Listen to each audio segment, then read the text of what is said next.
Sabi ni D45, walang direktang patunay na nagtalaga si Pedro bilang obispo sa Antioch. Anong walang ba patunay? Basahin natin, ha? Oh. Kanya, who is the first bishop in Antioch? Kita nyo? Tinype ko? Who is the first bishop in Antioch? Anong lalabas na pangalan? Saint Peter the Apostle! Straight to the point. Kita nyo?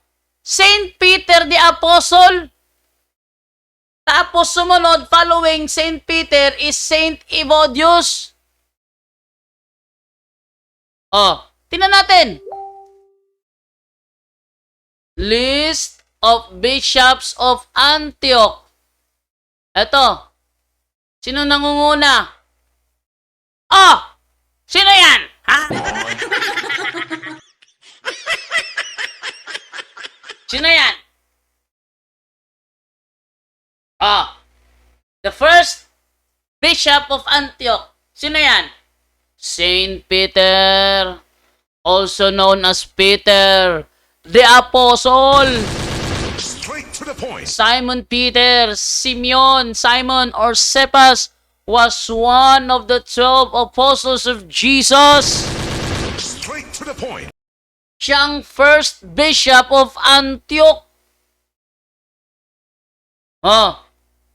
Tapos sumunod, sino? Saint Evodius. Si Saint Evodius, one of the 72 disciples of Jesus. Walang alam ang mga protestante rito. Kapag wala na sa Bible, wala na silang alam. Sa madaling salita, hindi talaga kaanib ng tunay na iglesia. Ito, sample lang ko kayo, ano? May isang kriminal na huli. Tapos may testigong lumitaw. Yung testigo ang nagsabi,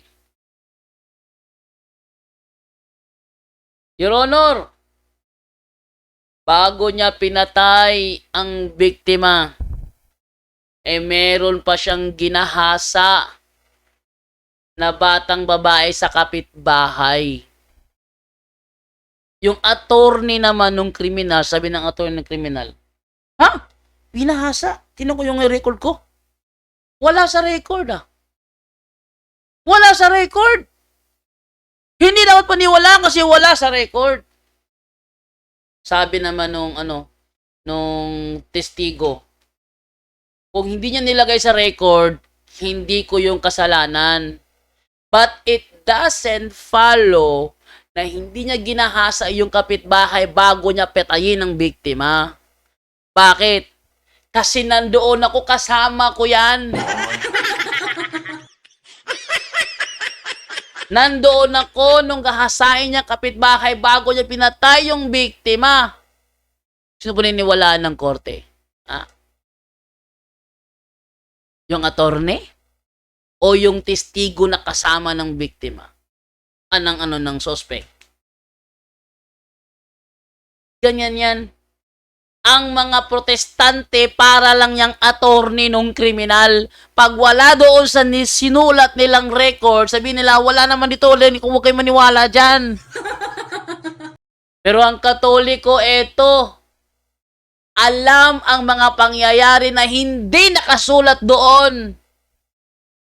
Kasi kasama kami. Magkasama kami. Wala kayong ganyan.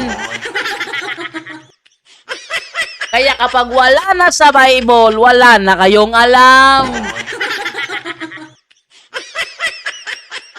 O, sa Bible, sa Antioch, unang tinawag ang mga mananampalataya na mga Kristiyano.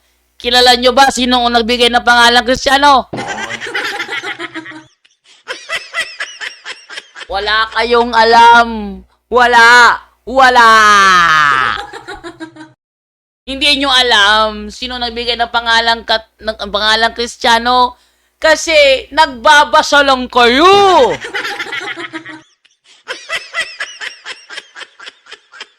Ha? Kasi nagbabasa lang kayo. Wala talaga kayong alam pag wala na sa Bible. Kasi nagbabasa lang kayo. Gets nyo? Oh. Gets nyo? Remember that the Bible is the fixed, final, and executory concerning the faith and salvation. Mali! Mali! Ang Bible daw, ang final executory. Ha? Saan talata yan? Saan talata? Sige. John Pagas, ang talata yan na ang Bible, ang final executory. Sige, bigyan mo ako talata. Sige, ganyan din. Subukan tayo. Sige, bigyan mo ako. Saang talata sa Bible na ang Bible ang final executory? Bigyan mo ako talata. Sige, labas. Labas. Labas ka agad. Hahamunin mo ko sa yabang mo, ha? Sige, labas. Saang talata sa Biblia na ang Bible ang final executory? Saan? Sige na, John Pogos, ang gigigil ako sa iyo eh. No hurt feeling, okay, be sports because this is the fight between the false and truth. Yun nga! Gusto kong ipakita sa lahat ng tao na ikaw yung false dito. Ikaw yung false. Sabi mo, ang Bible ang final executory. Saan talata yan? Saan talata? Sige na. Nagigigil ako sa mga sinungaling eh. O sige. John Pagas, labas mo talata. Nagigigil ako sa mga sinungaling. Nagigigil ako sa mga sinungaling. Labas na! Pila ako hanggang 20. Pag hindi mo nilabas ang talata, tatanggalin kita. 1. 2. 3.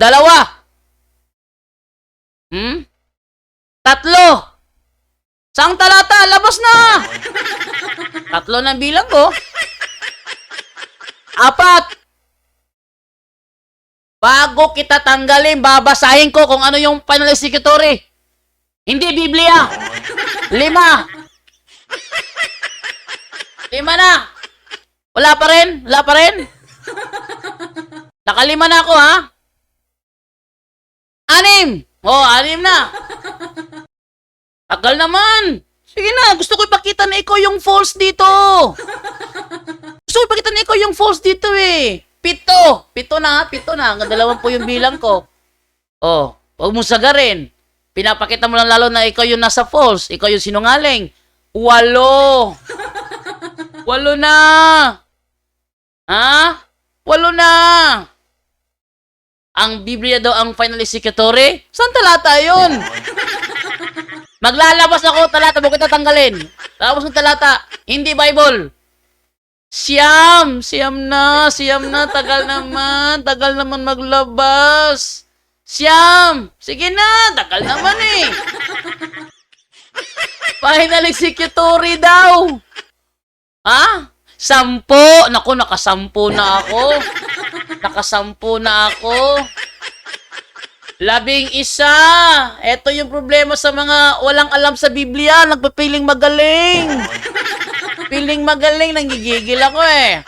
12. Naku, 12 na, wala pa inilalabas. 13. Sa ika-15, maglalabas ako ng talata na hindi Bible ang final executory. Ha? 14. Naku, 14 na, wala pa rin. 14 na, wala pa rin. Ha? 15. Ito ang talata na sinasabi ko na siyang final executory. Ito, 1 Timothy chapter 3 verse 15. Ano sabi dito? Tingnan ninyo. Makinig kayo kung Biblia ba ang sabi dito. Ayan. Upang kung hindi man ako makarating agad, ay malaman mo kung ano ang dapat na maging ugali ng mga tao sa sambahayan ng Diyos na buhay sa iglesia na siyang haligi at saliga ng katotohanan. Ano daw ang final executory? Iglesia. Biblia bang iglesia? 16.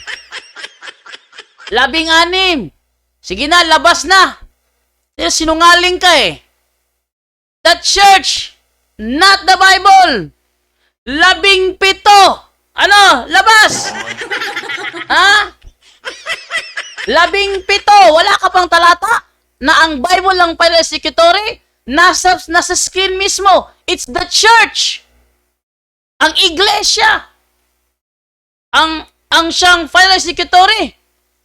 18. Nako, 18 na. Wala pa rin siya. Ito yung pinagkaiba ng mga sinungaling sa totoo. Dakdal lang ng daldal, dakdak lang ng dakdak. Wala namang prueba. 19. Wala pa rin. Isa na lang kulang eh. Wala pa rin. 20. Bye-bye sa'yo. Bye-bye sa'yo. Nako. Tanggal rin siya. Finally.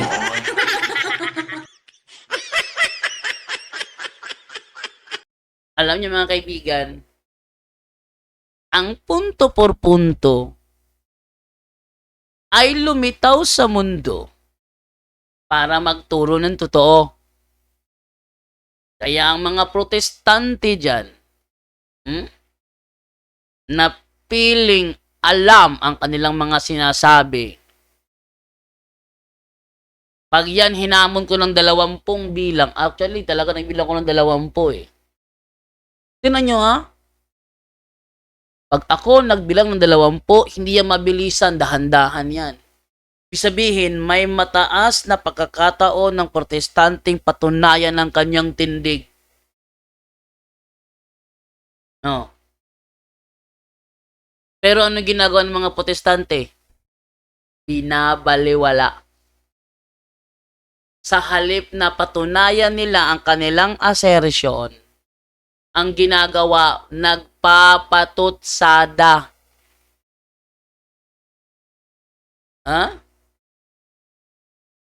Nagpapatutsada. Sa halip ilabas ang totoo, nagpapatutsada. Nagtatrash talking. Hindi ang Bible ang final executory, but the church. Kaya nga ang sabi ni Kristo, anuman ang ipahintulot nyo sa lupa, ipapahintulot ko sa langit. Kaya kapag ipinahintulot ng Iglesia Katolika ang rosaryo, may pahintulot ni Kristo yan. Pag ipinahintulot ng Iglesia Katolika ang Christmas, ang New Year, ang Holy Week, ang Valentine's Day, ang All Saints Day, ang All Souls Day, ano pa? Ang nobena, ano pa? Yung mga sinasabi nilang wala sa Bible. Once yan ipinahintulot ng iglesia, ang sabi ni Kristo, ipapahintulot ko sa langit. Yung kanila ipinagbawal. Okultismo, kaya ng paglapit sa mga albularyo, pinagbawal yan. Abortion, same-sex marriage, same-sex union, ano pa? Once ipinagbawal ng Iglesia Katolika ang sabi ni Kristo, alin mang ipagbawal nyo sa lupa, ipagbabawal ko sa langit. Kaya yung mga ano diyan, yung mga same sex,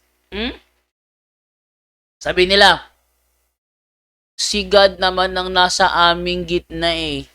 Siya naman ang sentro ng aming relasyon.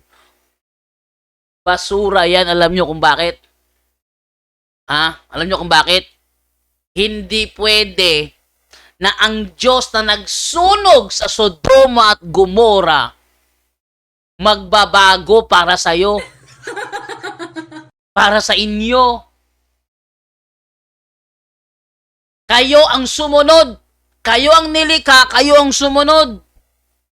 Hindi pwede na mag-imbento kayo ng sarili ng Diyos para masunod yung layaw ninyo, makipagrelasyon sa kapwa nyo lalaki, kapwa nyo babae.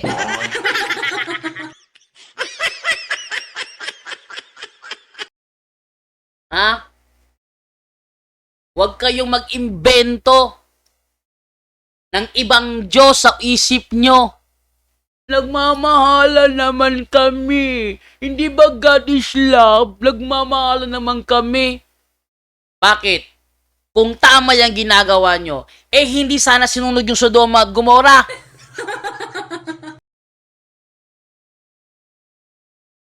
Ha? Tama yung ginagawa nyo, hindi sana sinunog ang Sodoma at Gomora. Tandaan nyo, ang Diyos na gumawa nun ay siya ring Diyos natin ngayon. Kaya huwag kayong mag-imbento ng ibang Diyos dyan sa isip nyo. At nakalimutan ko, 10:30 na pala.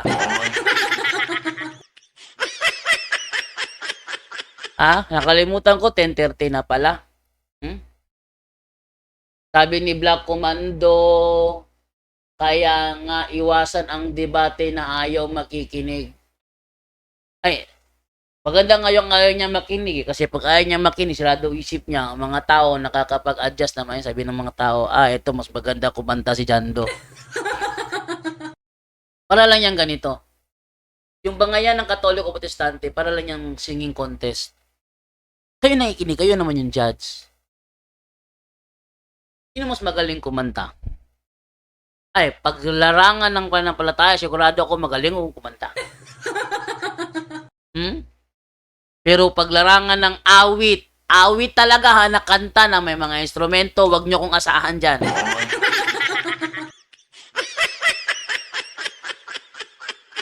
Dahil tinitiyak ko sa inyo, kahit gaano pa kayo magaling, tumugtog ng gitara, pag ako na yung kumanta, sigurado, wala sa tono yan. Okay?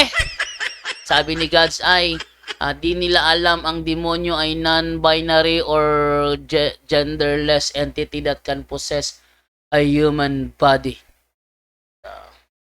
Alas 10:31 na pala. So, napasarap yata yung daldal ko rito, Okay, maraming salamat po sa inyong lahat at sa lahat ng mga nanonood. Yung kapatid ko dyan, Joe Gray. Shout out, wash out. May pa-English pa. Trying hard na matuto sa English. Baka sakali yung ating programa ay umabot ng international one day soon. At least meron tayong natutunan na kahit konting English. Kaya nga si Michael kinakausap ko sa wikang English eh. Ang nauna niyan si Michael. Umili ako ng TV, binilhan ko ng signal, pagtapos ng 3 buwan, pagbalik ko sa Bohol, yung anak ko, Inglesero na. Tama ang pagkakabigkas, tamang intonation. Kaya ako naman na gustong matuto, kinakausap ko siya in English, baka sakali na matuto ako. Kaya, 10:33 na, kailangan ko na magpahinga. Hindi nakapag-live si Jared ngayon kasi, tog. Sabi ni, tog. Sabi ni ng kapatid ko, Joe Gray, no? Joe Gray. So, paalam na po sa inyong lahat dahil naantok na rin ako. At least, yung INC na ate, sana makausap ko hindi pumasok. Sabi niya, yung anak ko kasi, ito yung problema to eh. Kasi pag siya na nagsabi ko nga kay Jared Almasora eh, bro, unahan ko na bro, hindi talaga papasok yan. Dahil pag yan ang nag-request, talagang Indian. Anong nangyari? Hindi nga talaga pumasok. Okay, paalam na po ako sa inyong lahat and this is Jando Alabado nagsasabi po sa inyo, kita-kits po tayo ulit bukas dito lamang sa Punto por Punto.